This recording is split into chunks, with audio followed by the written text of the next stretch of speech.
And the Wellington season stays alive. And it's Melanie Conklin who will step in with 2 down, and she takes a pitch down and away for ball 1.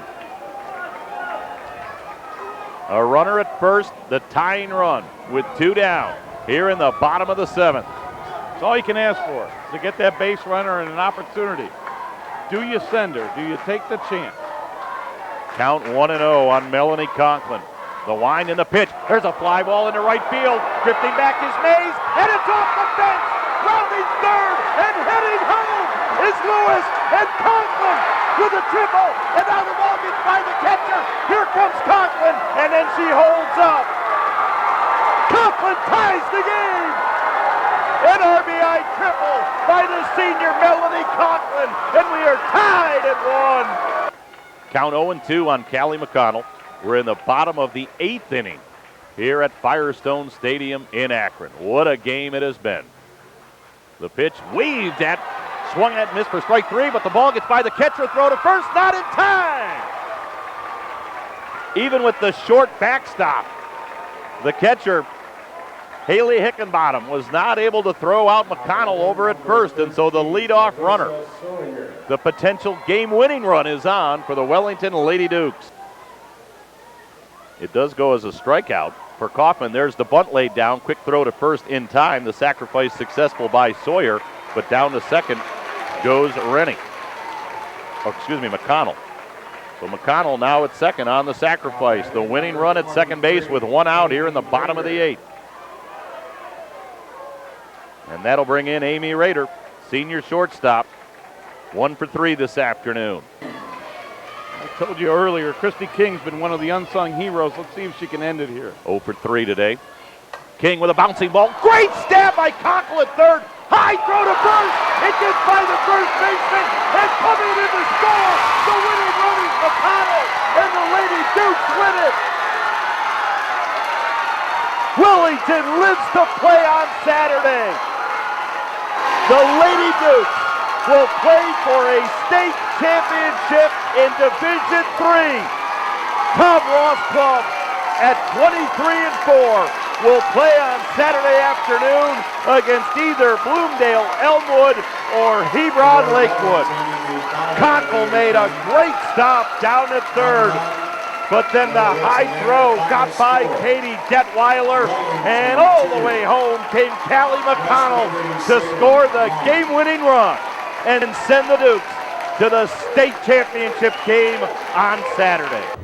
What about the ball you hit over the girl's head in right field? Did you think it was going to go over her head at first?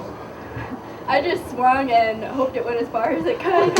I just swung as hard as I could at the best pitch I could, and it went, and my luck was there. You're down your last out there, Melanie. Were you looking for a pitch to drive? Because I was looking for anything I could drive. I wasn't looking for anything right there, but I knew she wasn't going to pitch me right down the middle.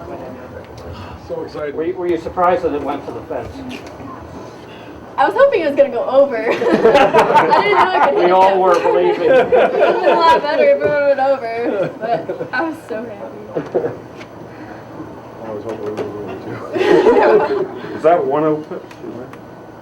Yeah.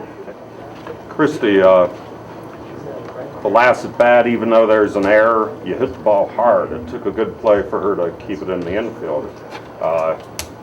Did you feel going up, well, this is a situation where I got a chance to be a hero? Well, that was in the back of my mind, but I'm looking out and I saw Kelly on the bases. I'm like, oh man, I can't leave her out there. I gotta get a hit, get her in. I'm not gonna let her just be alone out there. So. See, what went through your mind when you saw the error? What were you thinking? Well, I'm just still thinking, like, run as hard as you can, make sure you're still safe, and I'm just thinking, okay, please, God, let Callie have come in and have been safe and everything, so. A question for Melanie. I understand you may have thrown a curve that didn't curve when the girl hit the ball out. Curved a little bit. I don't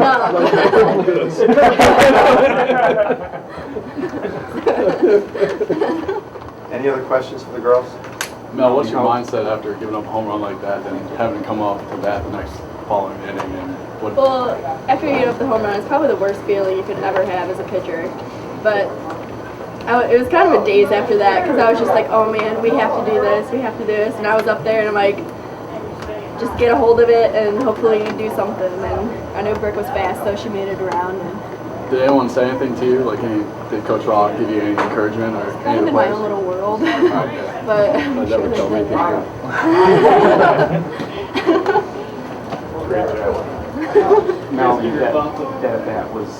that's got to be the biggest bet you've ever had in your career. I mean, what are you thinking stepping up to the plate? I mean, you had to be probably the most determined you've ever been. I was just thinking, man, I didn't get the hit last time with 2 runners, and that could have been the game. I'm like, I got to do it now, or it's gonna. That was just huge.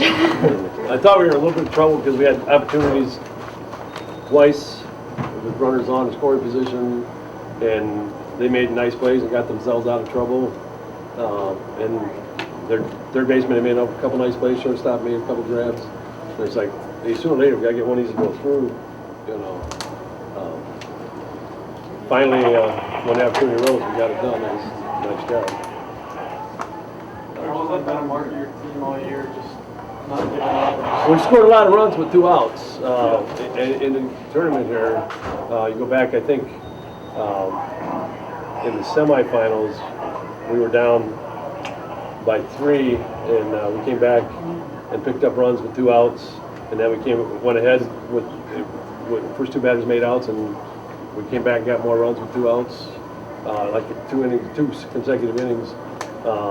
It just seems like once it gets going, even though there's 2 outs, people will pick it up and make something happen.